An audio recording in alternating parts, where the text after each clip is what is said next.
Hi friends, welcome to our channel.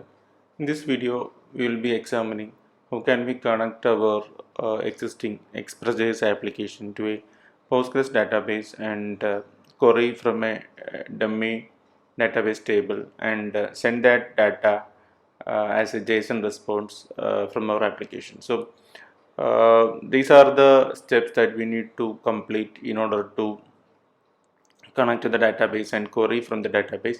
So the first step will be installing our Postgres npm package. So we can install that uh, by typing this command in your command prompt.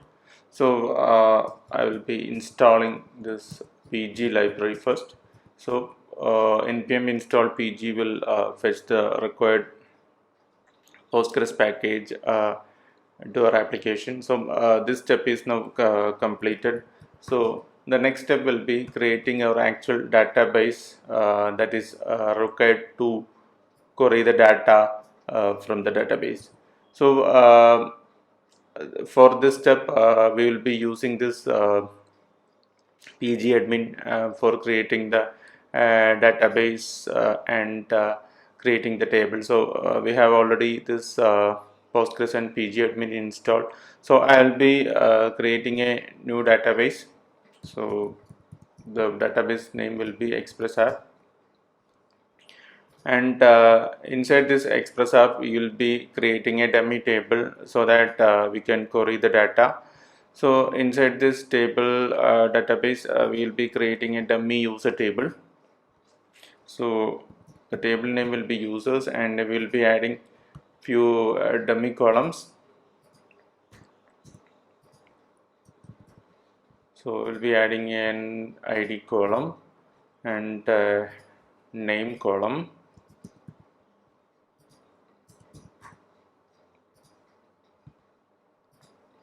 and also an email column. So this is for the demonstration. So it's a dummy data only. We won't be adding too much real data in this example. So once this is added, we can click on this save button so that this table is actually created in our database. So if we query the table through pgadmin, we can see there is no data as of now. So we can actually create a dummy data from the pgadmin itself. So I'll be creating a dummy user here,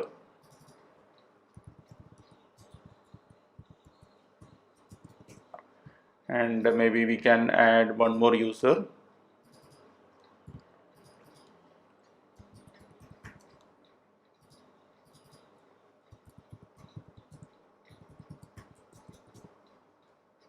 So once this is done, we can click on this save changes or F6 so that our data is inserted into the database. So if you query again, you can see that this data is now inserted into our database table named users.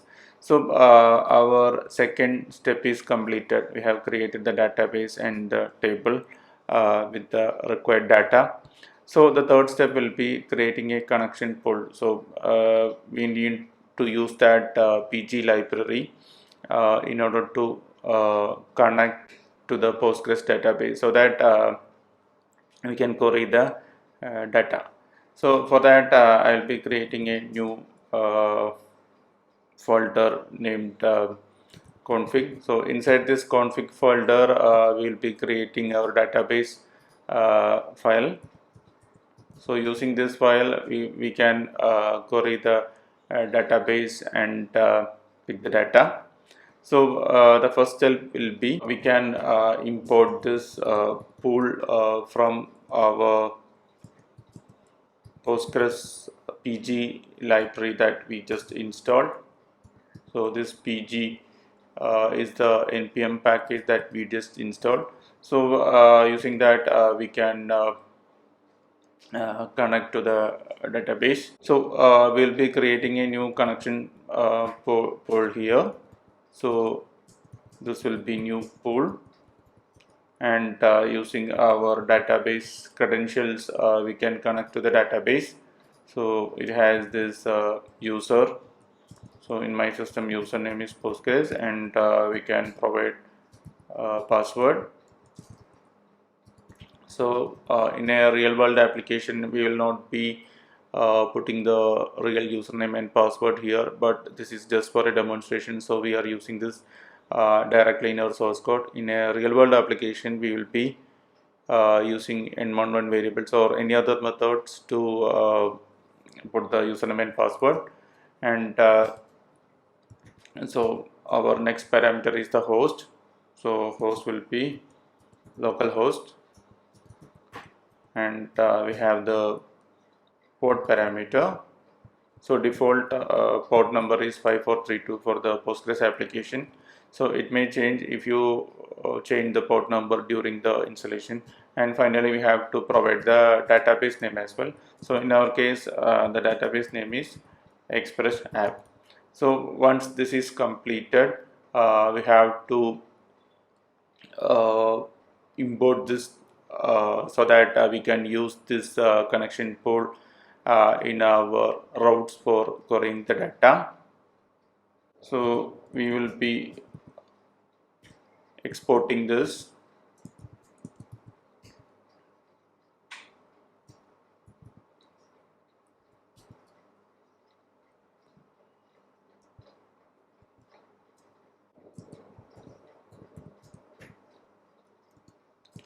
So these are the parameters.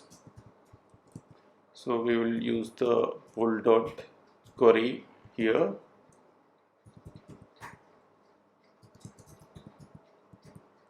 So once this is done, this is a common file which you can use in your application. So using that, you will be connecting to your database and will be querying the database.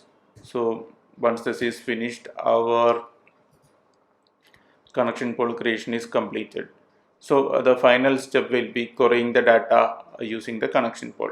So as we have created the application using the express generator, we have a default route for users. So we will be using this route and we'll be querying this actual users database. So in order to complete that, we need to make our function async, because this querying will be carried out in an async await fashion. So the first thing we need to do is actually we need to import the database from our connection pool. So we can import the connection pool from our config folder, config/db. We are importing the database. So using this db, we can query the users. So that will be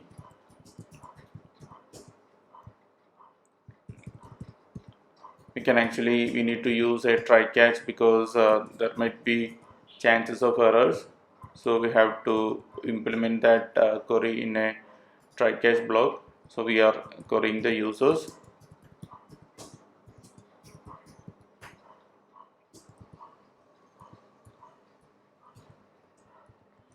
So we'll be simply selecting all the users.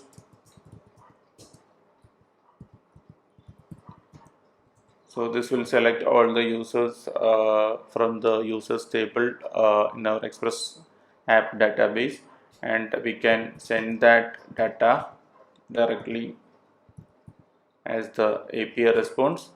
And in case of any exceptions, we will be simply sending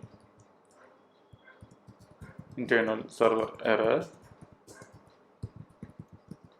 So when there is an error, we can set the status as 500 also. So once this is done, all of our steps that we mentioned here are completed, so that we can test our code. So we will be starting our application.